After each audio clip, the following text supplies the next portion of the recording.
नींद की गोलियों की आदी हो चुकी बूढ़ी माँ नींद की गोली के लिए जिद कर रही थी। बेटे की कुछ समय पहले शादी हुई थी। बहू डॉक्टर थी। बहू सास को नींद की दवा की लत के नुकसान के बारे में बताते हुए उन्हें गोली नहीं देने पर अड़ी थी। जब बात नहीं बनी तो सास ने गुस्सा दिखाकर नींद की गोली पाने का प्रयास किया। अंत में अपने बेटे को आवाज दी। बेटे ने आते ही कहा, माँ मुंह खोलो। पत्नी ने मना करने पर भी बेटे ने जेब से एक दवा का पत्ता निकालकर एक छोटी पीली गोली माँ के मुंह में डाल दी। पानी भी पिला दिया। गोली लेते ही आशीर्वाद देती हुई माँ सो गई। पत्नी ने कहा, ऐसा नहीं करना चाहिए। पति ने दवा का पत्ता अपनी पत्नी को दे दिया।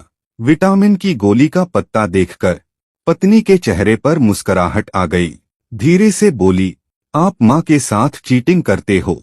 बेटा मुस्कुराते हुए बोला, बचपन में माँ ने भी चीटिंग करके कई चीजें खिलाई हैं। पहले वो करती थीं, अब मैं बदला ले रहा हूँ। बेटे की बात सुनकर बहू की आंखें भर आईं।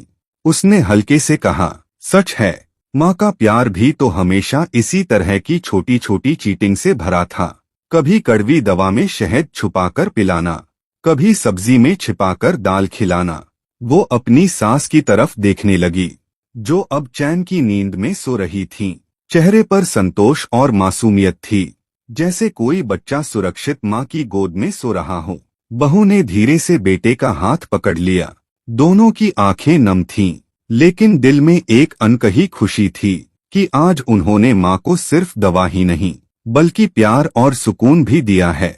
कमरे में हल्की सी मुस्कान और आशीर्वाद की खामोश गूंज तैर रही थी। एक प्यार ऐसा भी, माँ का प्यार, रिश्तों की अहमियत।